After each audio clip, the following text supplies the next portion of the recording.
Hey guys, what's up? This is Ira Singhal, and I'm here to share my resource list for CSE this year. For you, this basically means all the books that I referred and all the materials that I referred. Just to give you a bit about who I am, I got rank 1 this year. Strangely, yes, I do admit. So, what I'm doing is I'm trying to give my material and give my resource list to all of you who can't afford coaching and who don't want to do this. So do spread the word for this education revolution. And if you have any queries, this video is done by Unacademy, and it's by Roman Saini sir. So that's his Facebook link out there. And what you can just post your queries to him, and he'll probably respond to you, or you can just comment below in this video. Just to give you an idea, these are my marks for essay and GS1, GS2, 3, 4, and geography optional. I didn't really prepare for prelims, so can't really help you there. That was 206. Not all that great, but just about enough to pass through. Okay, starting from the essay. I didn't use a book. I kind of went with the essays based on whatever my knowledge was. I remember doing essays a lot in high school, so I think that must have helped and that must have stuck by. So I didn't really do any of the essays in specific. I've never written an essay for myself, never practiced any, and I tend to not use quotes or by other authors, and I tend to not try to remember stuff. So essay was a blank. I just did it directly during the exam. If you guys need help with essays, I believe Unacademy has 2 videos there which you can go to and watch, and hopefully they're going to be enough for you to kind of sail through the essays. GS1 now. Art and culture. That's something I never actually prepared. There are a few videos here on Unacademy for this. I think 6 videos. So you can watch those. I wish I had. Maybe I'd have scored a little better with the GS1 paper. This was 103 for me. So I left all the art and culture questions since I hadn't prepared this section. Independence history, which is what they call modern history. This I did from 2 sources. One is for pre 1857.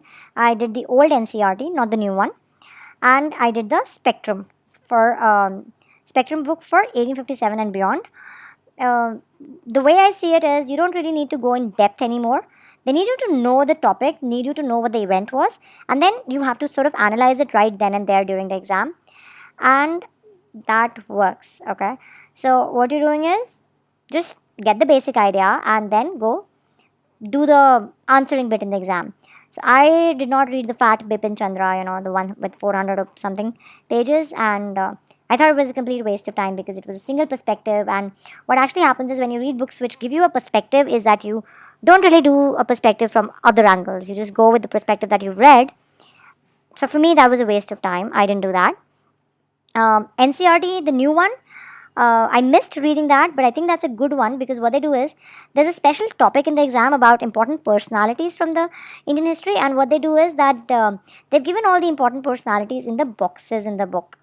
So, there are these light small boxes, and they would write the name and give you the history of the person, and that helps remembering those people. So, new NCRT again is a good idea for pre-independence history. Post-independence history, I seriously think you should only go with the new NCRT. It's called India Since Independence. It's absolutely a brilliant book. It gives everything you need to know, and it's very clear, very concise, and to the point. I think it takes around 4 or 5 hours to do it once. Again, it has all the personalities in the boxes. So, and what I think is that UPSC hasn't really run out of questions to ask from that bit. So, for the next 2-3 years, I think that should do well. So, I don't think you need to go into depth beyond that book for now. World history, I did with the old NCRTs. It's available as photocopies in the market. I did it right from 9th to 12th. The questions were mainly from 11th and 12th, but the 9th and 10th books gave me a good base to answer the questions.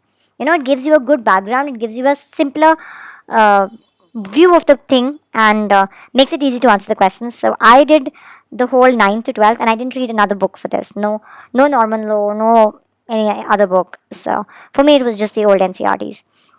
Like I said, for old post independence history, UPSC hasn't run out of questions for this. So again, the NCRTs should suffice for a few more years now. Sociology stuff. I picked up a material of a couple of coachings and I kind of went through that. I think there are a lot of specialized books available on those topics as well. Um, since I was doing my prep at the last minute, I didn't really have the time to go through all of that. So I just kind of went with whatever my general understanding of Indian society was, and that's how I did. Now, geography bit, I actually have it as my optional. So I really can't tell you what books to read. And geography, like modern India history, the pre independence history, has been explored quite a bit. So you might need a little more specialization in this topic as well. I do remember Mrinal has covered some of the topics, mrinal.org. And I think Unacademy also has some nice videos on this. So, plus, you can find really cute basic videos on YouTube about some of the topics, especially resources and stuff. World and India resources. So, I think that should about do your topic for you. And even for the optional, I started with the NCRTs. And since it was my optional, I started with the NCRTs from class 6th. I don't know if you need to start it from there. Maybe if your understanding is better, you can go from class 9th or whatever level you like. But yeah, NCRTs I think are your basic starting point. Going to GS2 now. I did actually quite well in this. I got to 122 on 250. So I'm a little surprised myself because I did write well in the exam, but I guess I must have written pretty well. So for the polity bit, I only did Lakshmikant. I find it the best book. It gives very clear basics. It's easy to read, and it kind of structures the whole thing really well for you. So what happens is you don't need to hunt, pages, and you don't need to hunt topics, and it kind of puts things in the same place for you.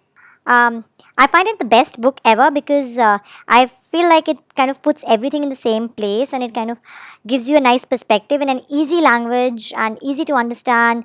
And it deals with the sort of events that are happening in the world around you. So, I find Lakshmikant Polity as the best book. So that's what I referred. I did not read D.D. Basu or any of the other technical books. I guess I'll have to try those again now because well, I sort of do want to check them out, but I didn't really do it then. So it was just Lakshmikant for me at that point. Now we have a new topic called Representation of People's Act. I didn't find any study material which was good for that. What I did was then I went online, I searched RPA, I went through a lot of multiple websites for that. I did a lot of other material, and in the news there was I think 2 judgments that had come last year. So whatever items were there in the news, I would do those, and so my RPA was mainly about news and current affairs and from the websites. Coming to schemes, I did a lot of schemes from the ministry websites. For example, the Women and Child Development Ministry website. It deals with all the schemes that they've come up with, the Minority Affairs website, and all of that. So they deal with all the schemes and all the plans that the government has and all of the agendas that have been working. So I did all of that for all my schemes and all of the advert. Then another really interesting thing was, which I discovered last year was, my friend Shikhar, he used to kind of listen to the news and well, he kind of forced me to listen to the news with him. And I found that after news, they sometimes had this program called News Analysis on AIR, where they discuss the schemes or the news of the day. And that gave me a different perspective to form what my perspective was. So, and then sometimes I would discuss it with a couple of friends, the events of the previous day, and that kind of gave me multiple perspectives. So I sort of helped analyze the news bit and helped analyze the current affairs bit. The changes that I made this year was A, listen to this news analysis, B, do the ministry websites, which I hadn't done before, and then I also did Google search for the schemes. Didn't really do only from the websites, also did it from the Google. Okay, so if you do a Google search on what are the schemes that are currently running, there'll be a lot of results and you can sort of filter them and figure out which ones are the current ones and which ones are the expired schemes, and it gives you a nice perspective on how things are going in India. Directly coming to current affairs, I hadn't been reading the Hindu. I was too lazy for that. So what I did was I picked up this Vision Coaching Current Affairs which had come out. I think it was just a compilation of the news items from the Hindu. I did them from December of 2013 up to I think November or October of 2014 for the mains, and this sort of worked for me. I realized there was one question from December 2013 in the exam, one from Jan 2014, and one from Feb also. So that kind of helped doing current affairs from back then. And since I was too lazy to make notes, what Vision Material did was basically make those notes for me. So like I said, December 2013, and I did not leave the current affairs this attempt like I had done in my previous attempt. In 2013, when they changed the syllabus, they did not write the word current affairs in the syllabus anymore. And in 13, I thought that okay, we don't need to do the current affairs anymore, and that was my mistake, and which is why I scored very low in the paper that year. And I corrected that. I did the current affairs this year, and I can see the difference. For international, I did the Vajiram coaching material, which came out like a month before the exam or maybe 15 days, and I found that enough for me. I already had a base for IR because, I've given the exam before, so I kind of needed to just know the latest bit. Other things that I did for this paper was go through a lot of government documents, like some of the reports that had come out, and what I did was I made a list of all the topics mentioned in the syllabus, and I would Google search each of them and get different viewpoints and get different material on them, and so that helped. Too lazy to make notes, but it gave me a general idea, and if I read the same topic in 5 sources, some sort of things would stick in my head. This was something I tried for the first time this year, and I think it made a lot of difference. It helped. And generally what I did was I did not do material from a single coaching. I did 3 coachings, Shriram, Vajiram and Vision. And something was good somewhere, something was good somewhere. And a lot of the material was better online. So I went with all of that and then compiled my stuff.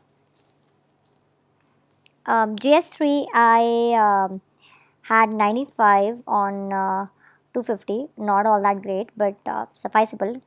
The basic economic bits wasn't all that tough for me because business school, I kind of did all of that. Didn't really need to go in depth, but I do recommend it for anybody who doesn't have a background in economics. For me, it was just about brushing it up, and I just picked up topics and things from here and there. I didn't really do a particular source. Okay, so you can do this from NCERT if you like, and I think they give you a good basic ground. Economics current affairs in particular is something I did from Ronald. The thing is, what he's done is give you an idiot's guide to the things, and I think that's a brilliant way of putting things. So for me, it was a brilliant source, and the unfortunate part is that I did it only the night before the exam and not for that long. So that was something that I regret. Had I done it better? So for me, currently what I do think is that Munal was the best source available. I think Unacademy will be coming out in some of the videos for economics, so you guys could check this out as well, and hopefully they'll help you build your economics base much more. Then I did the government documents and the websites, and for example, I did the economics survey. It gives you a lot of, helps you in building up the latest stuff. And then for the traditional sort of solid topics, I did the Vision and Sriram coaching material. Coming to the security bit, Vajiram booklet for security is what I did. I don't think it was the best thing out there. In fact, the material was just alright. It gave me a base to start with, but I had to build it. And I also checked out the Sriram material. It was decent. It wasn't, again, like the best, but it was good for some topics and okay for some other topics. So I did a combination of stuff and also a lot of hunting online. NDMA and disaster management websites from the government took care of my disaster bit.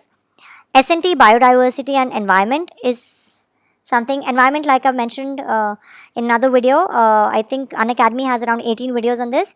So you can do those there. And since environment has become an important topic for the exam, you will need to do it a lot more than I have done. S&T, again, they have a lot of videos here on Unacademy. Around 10 I think, so you can check those out as well. I did not know about these. What I had done was Wizard Science and Tech. It is an extremely fat book, almost a couple of inches fat, and really big with a really small font. So it takes around 3 to 4 months to finish that book. I had done it in my first attempt. So for me, it just meant revision in my later attempts. So I kept kind of doing that because for me, it wasn't such a lot of effort. But yes, it is a very fat book, and it takes 3 or 4 months to finish that. So if you want an easy thing, you can just go through the videos on Unacademy, I think. Yeah, like I said, I just updated myself from the Wizard Science and Tech. It's a good comprehensive book, but way too comprehensive. So unless you have the patience for it, you won't be able to do it. Now coming to GS4 Ethics, I have a 135 on this. All I did was the thin lexicon book. I even counted the pages and mugged it up. It was 187 pages. The reason I know this is because I used to keep thinking, oh my god, reading this topic for that long. No, so 187 thin book, small pages. It worked for me because I have a background in ethics. I have done my MBA, and there we do this topic in a lot of detail. So I did not really need too much preparation. I haven't ever done a single case study on my own. But I don't think it'll work for most of you. A lot of you have been asking me for books. I'm sorry, I'm not the right person to advise you on this. Okay, so you'll have to kind of hunt through other books, and hopefully you will get some material. Um, I handled my case studies basis whatever I had learned in business school. It wasn't any single technique. It was more about using multiple techniques to solve each problem. Some of the techniques which I think you can Google are PESTLE, something called stakeholder analysis, a value chain analysis, a SWOT analysis, a pro-con analysis, and a couple of other strategy tools is what we call these. So you can go through these, and they should help in solving case studies. So thank you for watching this, and I hope you spread the word and become a part of this education revolution. Please hit thumbs up if you've liked this video, and do subscribe to it with the subscribe button given below. This is the Facebook address and the Twitter handle that you can approach Unacademy Roman Saini and I hope these videos work for you. Please spread the word for education for all revolution, and thank you for watching the tutorial. Have a brilliant day.